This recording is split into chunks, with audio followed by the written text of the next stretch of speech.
طلاق بل کو لے کر جس طرح سے بی جے پی نے ایک دوسری ایفرٹ کی پاس کرانے کی، لوک سبھا سے اس کو پاس بھی کرا لیا گیا، لیکن راجیہ سبھا میں بل ٹیبل ہی نہیں ہو پایا اور اس پر بحث نہیں ہو پائی۔ اس کے بعد آرڈیننس لا کر کے اس کو قانونی منظوری دے دی گئی ہے۔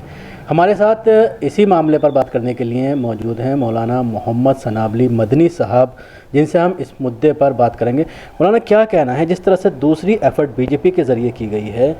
اور زبردستی بی جے پی اس کو لاگو کرنی چاہتی ہے کیونکہ دوبارہ سے اس کو آرڈیننس کی شکل میں 6 مہینے کے لیے لاگو کر دیا گیا ہے؟ دیکھیے، طلاق کا مسئلہ ایک کوئی نیا مسئلہ نہیں ہے، یہ ایک بہت پرانا مسئلہ ہے، اور میرا ماننا یہ ہے کہ اس میں کوتاہی ہمارے علماء سے اور ہمارے قائدین سے بھی ہوتی رہی ہے۔ میں یہ سمجھتا ہوں کہ بہت پہلے اس سلسلے میں قرآن حدیث کی جانب رجوع کر لینا چاہیے تھا۔ اگر ایسا کر لیا جاتا سپریم کورٹ کے مشورے سے پہلے، تو ایسی صورت میں سمجھتا ہوں کہ یہ نوبت نہ آتی، لیکن یہ نوبت آنا اس سلسلے میں یہ ہماری خطا بھی ہے، ہماری کمزوری ہے، جس کی بنیاد پر ہم اس کو بھگت رہے ہیں۔ لیکن دوسری جانب یہ بھی ایک حقیقت ہے کہ حکومت کو اس طرح کے مسائل میں دخل دینے کا کوئی حق نہیں ہے، اور حکومت کو اس پر پالیٹکس نہیں کھیلنی چاہیے۔ حکومت ایک جانب مسلم خواتین کو تحفظ فراہم کرنے کے بہانے سے یا ان کو حق دینے کے بہانے سے اس طرح کی باتیں کر رہی ہے، جبکہ دوسری جانب یہی مسلم خواتین کتنی جگہ پر مظالم برداشت کر رہی ہیں، یا دوسرے مذاہب کی خواتین جو ہماری بہنیں ہیں اور ہندوستانی ہیں وہ بھی مظالم برداشت کر رہی ہیں۔ تو ایک اگر کوئی ایسا نظام ہے جو سارے خواتین کو حق فراہم کرنے کے لیے بنتا ہے تو ٹھیک ہے، اچھی بات ہے، لیکن ایک جانب مسلمانوں کو ظلم کی چکی میں پیسا جائے اور ان کے خلاف عجیب و غریب انداز کے فیصلے کیے جائیں، غلط انداز کے پروپیگنڈے کیے جائیں گو کشی کے نام پر، اور اسی طرح سے فسادات کرا کر کے، جس انداز سے مسلمان اس وقت موجودہ صورتحال میں ایک خوف کی زندگی گزار رہا ہے اور اس کو گھٹن سی محسوس ہوتی ہے، تو ایسی صورت میں دوسری جانب صرف ایک پہلو کو صرف طلاق کے بہانے سے مسلمانوں کو یہ باور کرانے کی کوشش کی ہم مسلم خواتین کے ساتھ ہیں، میں سمجھتا ہوں کہ یہ صرف پالیٹکس ہے اور اپنے ووٹ بینک کو مضبوط کرنے کا ایک ذریعہ ہے، اس کے علاوہ کچھ نہیں ہے۔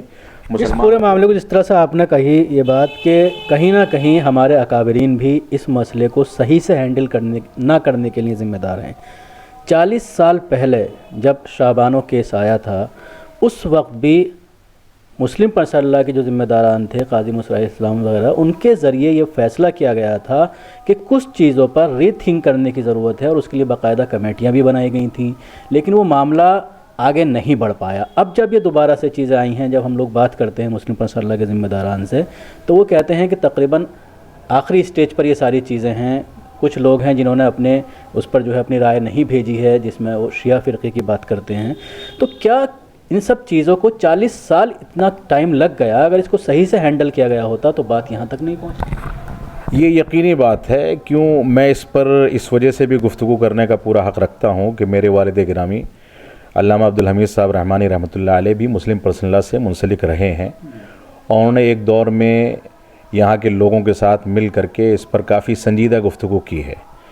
اور کسی ایک مسئلے کو جو شریعت میں بالکل واضح مسئلہ ہے، قرآن مجید میں سورۃ الطلاق باقاعدہ طلاق کے موضوع پر ایک سورت موجود ہے، سورہ بقرہ کے اندر اس سلسلے میں مسائل وضاحت کے ساتھ ذکر کیے گئے ہیں، اور احادیث میں صحیح مسلم، مسند احمد، ابو داؤد اور مختلف حدیث کی کتابوں کے اندر وضاحت کے ساتھ یہ بات رکھی گئی ہے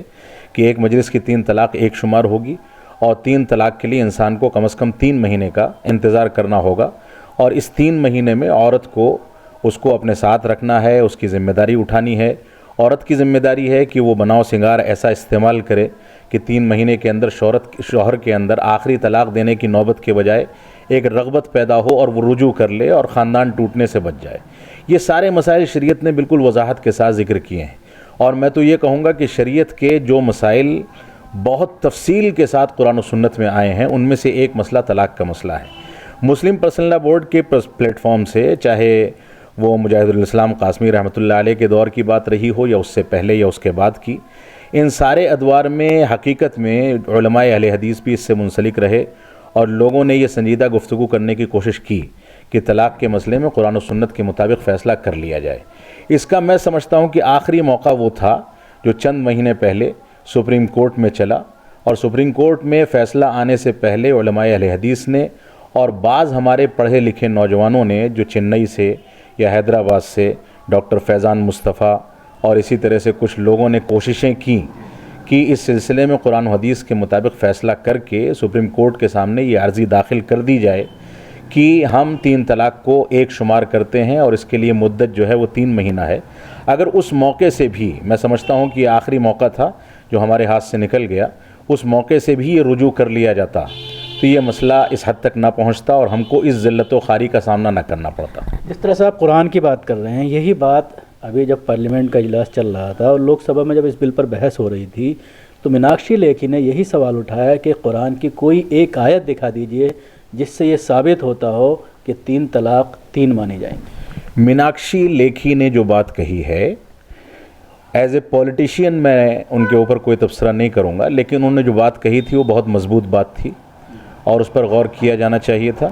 اور اس کے بالمقابل جو جواب دے کر کے ہمارے بدر الدین اجمل صاحب نے سلفیت پر یا حدیثوں پر جو الزام لگایا کہ وہ دہشت گردی سے منسلک ہیں یا دہشت گرد ہیں یا اس طرح کی بات جو کہی گئی، طلاق کے مسئلے کو لے جا کر اس طرح سے جوڑ دیا گیا، میں سمجھتا ہوں کہ یہ سب ہمارے عقلوں کا فطور ہے اور ہماری بوکھلاہٹ ہے جس کے نتیجے ہم ایسا کر رہے ہیں. پارلیمنٹ ہاؤس میں یہ چیز چل رہی ہے، ہمیں حکومت سے گفتگو کر کے اور ان کے سامنے تفاصیل بیان کر کے ان کو اس بات پر راضی کرنا چاہیے کہ آپ خاموش ہو جائیں. اب بھی یہ موقع ہو سکتا ہے کہ ہم 3 طلاق میں قرآن و سنت کی جانب رجوع کر لیں اور حکومت کو خاموش ہونے کی گزارش کریں. میں سمجھتا ہوں کہ کسی چیز میں ٹکراؤ کی صورت پیدا کرنے کے بجائے بننے کی یا اسی طرح سے بات چیت کرنے کی صورت پیدا کر کے مسائل کا حل پیش کرنا زیادہ بہتر ہے. اگرچہ بی جے پی کا جو موقف ہے انتہائی غلط ہے اور اس نے مسلمانوں کو یا مسلم خواتین کو اس سلسلے میں صرف استعمال کیا ہے، وہ اپنے خود دامن پر جو دھبے لگے ہیں اس کو دیکھیں. تو ایسی صورت میں ان کو ذرا سا بھی حق نہیں ہے کہ مسلمانوں کے کسی بھی مدعے پر وہ ذرا سی گفتگو کرنے کے قابل ہوں. تو اس وجہ سے بار بار یہ کہی جا رہی ہے علماء کے ذریعے کہ کوئی بھی اس کو نہیں مانتا کہ 3 طلاق 3 ہیں. مسلم پرسنل لا کا بھی یہی کہنا ہے اور اس کو ایک ہی مانا جائے گا، لیکن اس کے باوجود 3 سال کی سزا کا پراودھان. ادھر اگر دوسرے مذاہب کی بات کرتے ہیں وہاں پر 2 سال کی سزا ہے اگر طلاق دی جاتی ہے. دیکھیے 3 سال کی سزا ہو یا 3 دن کی سزا ہو یا 3 گھنٹے کی سزا دینے کا اختیار مذہبی امور میں حکومت کو نہیں ہے اور نہ ہونا چاہیے. لیکن جہاں تک مسئلہ ہے طلاق کے سلسلے میں جو مسائل آ رہے ہیں اس میں ہمارے علماء کو، ہمارے لیڈران کو بہت سنجیدگی کے ساتھ غور بھی کرنا چاہیے کہ اس سلسلے میں ہم اس بات کو چھوڑ دیں کہ فقہ حنفی کیا کہتی ہے، اس بات کو بھی چھوڑ دیں کہ مالکیہ کیا کہتے ہیں، شافعیہ کیا کہتے ہیں یا حنابلہ کیا کہتے ہیں. ہمیں سیدھی بات یہ کرنی چاہیے کہ قرآن اور حدیث کا کیا فیصلہ ہے، اس کے مطابق اگر ہم فیصلہ کر لیں گے تو انشاءاللہ یہ نوبت نہیں آئے گی. لیکن سزا کی جو بات کہی جا رہی ہے وہ بالکل ناانصافی ہے اور اس سلسلے میں کبھی بھی اس کی تائید نہیں کی جا سکتی ہے کیونکہ یہ سراسر ظلم ہے. اور اگر یہ انصاف ہوتا تو ایسی صورت میں سارے لوگوں کے ساتھ اس طرح کی بات کی جاتی ہے. جس طرح کے حالات ہیں پورے ملک کے پچھلے 4-4.5 سال جو مودی سرکار رہی ہے اور اب اتر پردیش میں جب تقریباً 1.5 سال ہو گیا ہے یوگی آدتیہ ناتھ کو، جس طرح کے حالات بن رہے ہیں لنچنگ کے نام پر، جس طرح سے بلند شہر کا معاملہ سامنے آیا، گائے کاٹ کر کے مسلمانوں کو پھنسانے کی کوشش کی گئی اور ایک فساد کرنے کی کوشش کی گئی، تبلیغی جماعت کو نشانہ بنانے کی، تو کیا ایسا نہیں لگتا کہ تمام، جس طرح سے بدرالدین صاحب نے اس طرح کا بیان دیا، تمام مسالک کے لوگ اس پر مل بیٹھ کر کے کچھ طے کریں، نہیں تو ایک ایک کر کے سب کے اوپر حملہ کیا جائے؟ یہ یقینی بات ہے. اصل میں دیکھیے میں سمجھتا ہوں کہ انگریزوں نے جو ایک پالیسی اختیار کی تھی، جو پالیسی تھی ڈیوائیڈ اینڈ رول کی پالیسی، وہی پالیسی آج بعض پولیٹیکل پارٹیاں استعمال کر رہی ہیں، مسلمانوں کو بانٹ کر کے اور پولیٹیکل فائدہ اٹھایا جا رہا ہے. تو حقیقت یہ ہے کہ مسلمانوں کو ایسے موقع سے اتحاد و اتفاق کا مظاہرہ کرنا چاہیے اور تمام مسائل میں قرآن و سنت کی جانب رجوع کرنا چاہیے. اور اگر کچھ مسائل ایسے ہیں جو اختلافی ہمارے باقی رہ جاتے ہیں تو وہ ہمارے گھر کے مسئلے ہیں، ہمارے اندر کے مسئلے ہیں، اس کو باہر نہ لایا جائے. لیکن ہمارے جو بھی قائدین ہیں، جس بھی مکتب فکر سے تعلق رکھتے ہیں، ان سب کو سر سے سر جوڑ کر کے موجودہ حالات میں بیٹھنا ہوگا، ورنہ یہ صورتحال سب کے ساتھ آئے گی. اور میں سمجھتا ہوں کہ آج اگر کسی ایک کے بارے میں کچھ کہا گیا ہے، اگرچہ یہ بالکل غلط ہے، سراسر اتہام ہے، لیکن کل یہی بات دوسروں کے بارے میں کہی جائے گی اور دھیرے دھیرے سارے لوگ زد میں آئیں گے جو کہ سارے مسلمانوں کے نقصان دہ ثابت ہوگا۔ اس پورے معاملے کے بعد مولانا بدرالدین اجمل کو یہ احساس ہوا کہ ان سے کچھ غلطی ہو گئی ہے، اور اس کے لیے انہوں نے باقاعدہ ایک بیان بھی جاری کیا، ایک ویڈیو بھی جاری کیا، اور ایک ریٹن میں بھی انہوں نے معافی مانگی۔ تو اس کو کس طرح سے آپ دیکھیے، غلطی اور غلطی کی تلافی یہ دو ایسے مسئلے ہیں جس پر شریعت کا ضابطہ جو ہے وہ یہ ہے کہ غلطی جس پیمانے کی ہوتی ہے اس کی تلافی اسی پیمانے پر ہونی چاہیے، یہ ہمارا ماننا ہے، اور شریعت کا اصول بھی یہی ہے، اور میں سمجھتا ہوں کہ ہماری اخلاقی ذمہ داری بھی یہی ہے، اور ملک کا آئین بھی ہمیں اسی پر ابھارتا ہے۔ اس وجہ سے ہمارا مطالبہ صرف اور صرف یہ ہے کہ پارلیمنٹ ہاؤس سے جب یہ بات کہی گئی تو پارلیمنٹ ہاؤس ہی سے اس کی معذرت آنی چاہیے۔ بدرالدین اجمل صاحب اس کے لیے جو بھی اقدامات کر سکیں ان کو کرنے چاہیے، وہاں چاہے وہ اگلے کسی سیشن میں شرکت کریں تو معذرت کریں، یا بھی جو بھی صورت کریں۔ یہ انتہائی گمبھیر اور خطرناک مسئلہ ہے جو انہوں نے سبقت لسانی کا نام جس کو دیا ہے، جبکہ پوری تقریر سبقت لسانی میں نہیں ہوتی ہے۔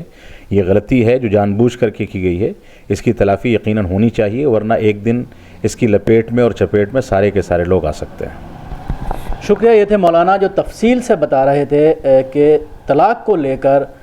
جس طرح سے ایفرٹ کی جانی چاہیے تھی all India Muslim personal law board کے ذریعے، کیونکہ یہ معاملہ آج کا نہیں ہے، تقریباً 1.5-2 سال سے اس پورے معاملے پر بحث چل رہی ہے۔ سپریم کورٹ میں یہ معاملہ پہنچا تھا، وہاں پر جس طرح کے حلف نامے دیے گئے مسلم پرسنل لاء بورڈ کے ذریعے، تو اسی وقت اس چیز کو کلیئر کرنا چاہیے تھا، قرآن اور حدیث کی روشنی میں اپنی رائے دینی چاہیے تھی، تو شاید معاملہ یہاں تک نہیں پہنچتا۔ دلی سے کیمرہ پرسن تابش کے ساتھ نیوز میکس کے لیے شکیل احمد۔